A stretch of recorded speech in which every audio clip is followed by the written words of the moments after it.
Salut, comment tu vas aujourd'hui? Dans cette vidéo, tu vas voir qu'il y a un moyen efficace pour faire passer ta relation amoureuse à un niveau PAH. Allez, c'est parti. Dans son livre sur les langages de l'amour, Gary Chapman commence par nous expliquer deux principes fondamentaux. Le premier, c'est celui du réservoir d'amour. Chaque être humain possède en lui un réservoir d'amour et il est primordial pour son bien-être qu'il soit rempli. Pourquoi? Simplement parce qu'au cœur de tout être humain se trouve le désir d'aimer et d'être aimé en retour. C'est à un point où les psychologues en ont déduit que le besoin de se sentir aimé est pour l'être humain un besoin affectif fondamental. La solitude, comme tu sais, peut causer de terribles ravages. On voit notamment ça chez les personnes âgées.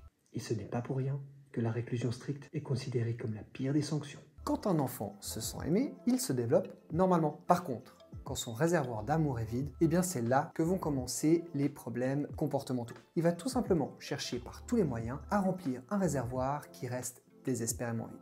Et comme l'explique Chapman, les adultes ont eux aussi un réservoir d'amour à remplir. Et tu sais quoi? Au plus profond de tous les conjoints meurtris, il y a un réservoir d'amour dont la jauge indique vide. Le deuxième principe expliqué par Chapman, c'est celui du coup de foudre.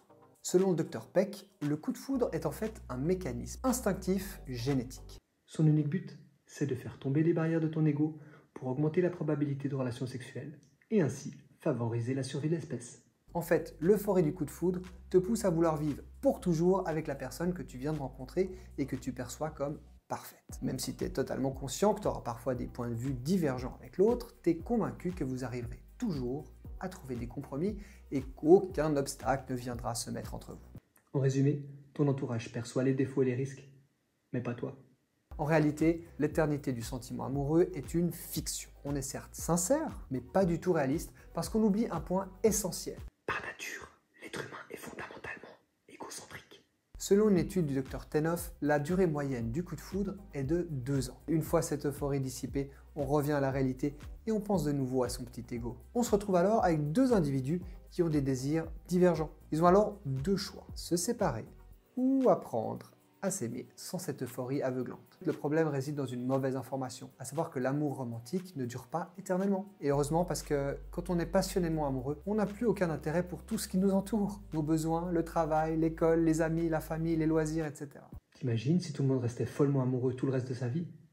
On serait complètement teubé. En fait, l'obsession amoureuse n'a rien à voir avec l'amour et ça pour 3 raisons. Premièrement, c'est pas une décision volontaire ni un choix conscient. Donc tu peux faire tous les efforts que tu veux pour tomber amoureux, tu n'y arriveras pas comme ça. En fait, ça te tombe dessus sans que tu l'aies cherché. Ça t'est jamais arrivé de tomber amoureux d'une personne invraisemblable au moment le plus inattendu? Deuxièmement, le coup de foudre ne nécessite aucun effort. Quoi que tu fasses, quand tu es amoureux de quelqu'un, tu n'as ni à réfléchir, ni à calculer. C'est comme ça, et puis c'est tout. Et finalement, quand tu es dans l'euphorie du coup de foudre, en réalité, tu ne te soucies pas vraiment du bien-être de l'autre. Ah oui, l'autre, il n'a pas besoin de progresser puisqu'il est parfait à tes yeux. Tu veux juste qu'il le reste. Ah mais je te rassure, hein, tu te fiches tout autant de ta propre croissance. Tu as pour seul objectif de mettre fin à ta petite solitude et le sentiment amoureux te donne l'impression que tu as atteint ton but. Le véritable amour ne peut pas se mettre en place tant que l'amour obsessionnel n'a pas disparu. C'est seulement à ce moment-là qu'on peut s'assurer que notre partenaire nous accepte, nous désire et veille à notre bien-être de manière raisonnée et intentionnelle. Bon, une fois les principes du réservoir d'amour et du coup de foudre expliqués, on peut enfin en venir à l'essentiel, les langages de l'amour. On a tous grandi en parlant la langue de nos parents ou de nos proches. C'est devenu ce qu'on appelle notre langue maternelle. Ensuite, dans la vie, parfois on apprend d'autres langues avec plus ou moins de facilité, parce que ça nécessite un effort. Ce sont ce qu'on appelle les langues secondaires. Évidemment, on comprend et on parle mieux notre langue natale, et c'est avec elle qu'on se sent le plus à l'aise. Maintenant, imagine que tu rencontres une personne qui parle une langue différente que tu ne connais pas. Et ce qui va se passer, c'est que votre communication sera très limitée. Vous aurez du mal à vous comprendre. La solution pour communiquer avec des personnes qui parlent une autre langue que toi, le mieux, c'est d'apprendre leur langue. Et eux la tienne? En amour, c'est exactement pareil. Il y a 5 langages d'amour. Ces langages se développent dans la prime enfance. Les enfants vont développer une langue issue de leur propre structure psychologique, mais aussi en fonction de la façon dont leurs parents et les personnes importantes pour eux auront exprimé leur amour. Ils vont donc parler et comprendre cette langue sentimentale. Plus tard, ils pourront apprendre une deuxième langue affective, mais ils seront toujours plus à l'aise avec la première. Ton langage sentimental et celui de ton ou ta partenaire peuvent être aussi différents que le chinois et l'arabe. T'auras beau essayer d'exprimer ton amour en français, si ton ou ta partenaire ne comprend et ne parle que le japonais, vous ne saurez jamais que l'autre lui dit « je t'aime ». Putain la vache, je comprends pas un mot de ce que vous racontez. Si nous voulons être de bons communicateurs en amour dans notre couple, nous devons être prêts à apprendre la langue maternelle affective de notre partenaire. Il est important d'identifier, premièrement, ton propre langage d'amour et ensuite celui de ton ou ta partenaire. Logique. Si tu veux qu'il ou elle entende l'amour que tu veux lui communiquer, tu dois l'exprimer dans sa première langue. Alors, ces 5 langages de l'amour, c'est quoi? Premièrement, les paroles valorisantes. Cette façon d'exprimer l'amour consiste à prononcer des paroles qui font du bien. Tu es ravissante dans cette robe. Prends conscience de tout ce que l'autre fait de bien et valorise-le en le lui disant de manière bienveillante et positive. T'es certainement le meilleur spécialiste pour les crêpes. Je me régale. J'apprécie beaucoup que tu aies lavé la vaisselle ce soir. Les compliments verbaux, évidemment, motivent davantage que les remontrances. Alors, au lieu de Il était temps que tu sortes les poubelles. Les mouches étaient sur le point de le faire à ta place. privilégier des phrases du type Ça me fait plaisir que tu t'occupes de sortir les poubelles. Merci. il faut savoir que l'amour, c'est pas obtenir ce que nous souhaitons, c'est agir dans l'intérêt de celle ou celui que nous aimons. Si les compliments ne sont pas ton langage premier, ça nécessitera de gros efforts, surtout si tu es habitué à juger, critiquer et condamner. Donc pour t'aider un peu, par exemple, tu pourras utiliser un carnet où tu vas noter les propos valorisants que tu auras relevés dans un livre, lors d'une conférence ou entendus autour de toi. Comme ça, tu pourras les ressortir plus tard. On peut même valoriser son conjoint en son absence en disant du bien de lui ou d'elle. Tôt ou tard, quelqu'un finira certainement par le lui rapporter. Deuxième langage, les moments de qualité. C'est profiter ensemble, passer de bons moments, consacrer du temps de qualité. En résumé, accorder à l'autre une attention totale et sans partage. C'est en tout cas pas s'asseoir à côté de l'autre pour regarder la télé ou son téléphone, parce que là, c'est l'écran qui reçoit l'attention. Ça implique une attention soutenue sur la personne. L'activité est secondaire, c'est l'implication qui compte. Lorsque le réservoir de celui ou celle qui parle ce langage est vide, il ne se sent pas en sécurité. Ton conjoint va alors s'en prendre à ce qui, dans son esprit, est la cause de sa souffrance. Ton travail, tes loisirs, tes amis, etc. C'est juste sa manière de te signaler que son réservoir d'amour est vide. Pour toi, l'important c'est d'entendre cet appel et de dégager du temps. L'idéal c'est de prévoir chaque jour des petits moments de partage où chacun va par exemple raconter 3 faits vécus dans la journée et les émotions que ça a pu susciter. Les cadeaux. Dans toutes les cultures étudiées par Chapman, les cadeaux font partie intégrante de la conception du mariage et de l'amour. Un cadeau, en fait, c'est quelque chose que l'on peut contempler en se disant « il ou elle a pensé à moi ». C'est aussi bien quelque chose d'acheter, de récolter ou de confectionner par tes soins. En effet, le cadeau est le symbole de la pensée et les études démontrent que les personnes sensibles au langage des cadeaux accordent peu d'importance à la valeur marchande du cadeau. Le don de soi ou de sa présence est également un cadeau inestimable pour ceux qui parlent ce langage, surtout dans les moments critiques. La présence devient alors le cadeau offert. Les services rendus.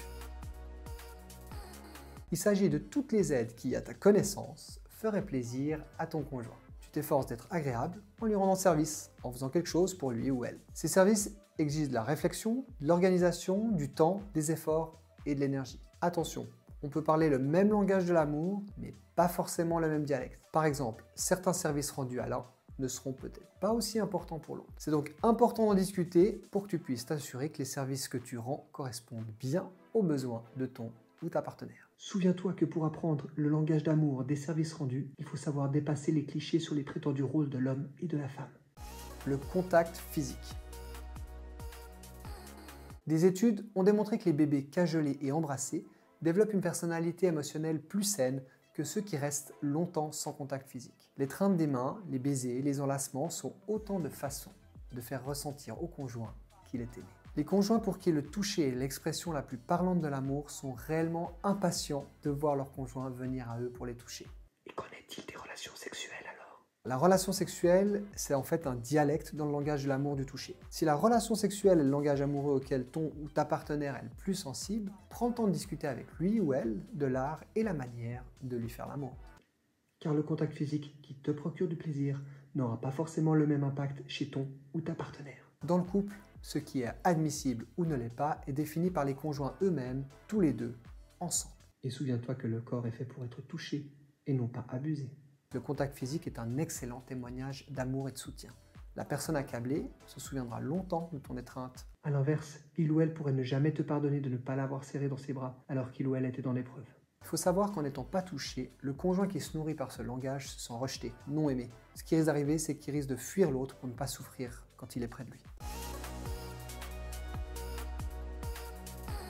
Quand ton conjoint a son réservoir émotionnel rempli et qu'il se sent sécurisé par ton amour, il va donner le meilleur de lui-même. En revanche, si son réservoir émotionnel est vide, qu'il se sent exploité plutôt qu'aimé, alors là, ça ne sera pas tout à fait la même.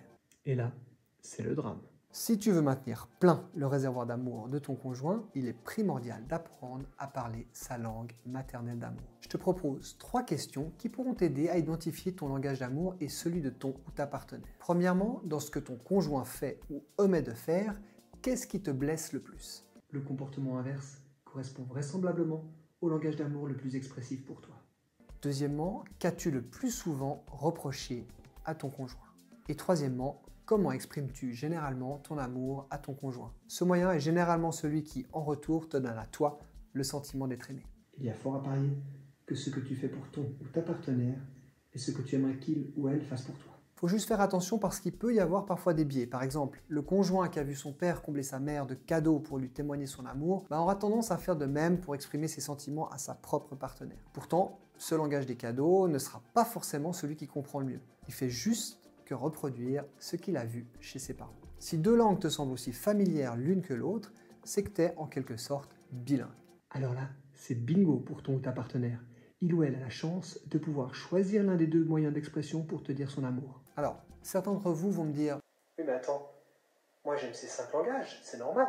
Mais si tu y prêtes vraiment attention, tu remarqueras que l'un de ces langages te parle beaucoup plus que les autres. Pour conclure, Chapman fait 3 remarques importantes dans son livre. Premièrement, aimer est une décision libre. L'amour ne peut pas être forcé. Même si des reproches ou des revendications peuvent faire céder le partenaire, ce qu'il ou elle accomplira ne sera pas fait par amour. C'est donc du ressort de chacun de décider d'aimer ou non son ou sa partenaire. Deuxième remarque, les reproches que fait un conjoint à l'autre à propos de son comportement fournissent l'indice le plus clair sur le langage auquel il est le plus sensible. C'est sa manière, inefficace, on est d'accord, de réclamer de l'amour. Et troisièmement, rien sur l'ensemble de la vie conjugale n'a un impact aussi puissant que la satisfaction des besoins affectifs. L'importance de prendre le temps pour parler de langage d'amour est aussi essentielle à la relation que la nourriture est à la santé du corps. Et même si l'amour n'est pas la réponse à toutes les difficultés de la vie, il va créer un climat de sécurité propice à la recherche de solutions aux problèmes du couple. Et sache que l'amour peut renaître dans un couple, à condition d'apprendre à parler le langage d'amour de l'autre et de s'engager à le pratiquer. Si tu veux en savoir plus sur ce sujet, je te propose de lire le livre de Gary Chapman. Tu trouveras le lien dans le descriptif de cette vidéo. Voilà, j'espère que ça t'a plu et puis surtout que cette vidéo t'a été utile. Le meilleur moyen de le montrer, c'est de la liker, de la commenter, de la partager et de t'abonner. Et souviens-toi, ce n'est pas ce qui t'arrive qui compte, mais ce que tu en fais. Allez, prends soin de toi. Ciao!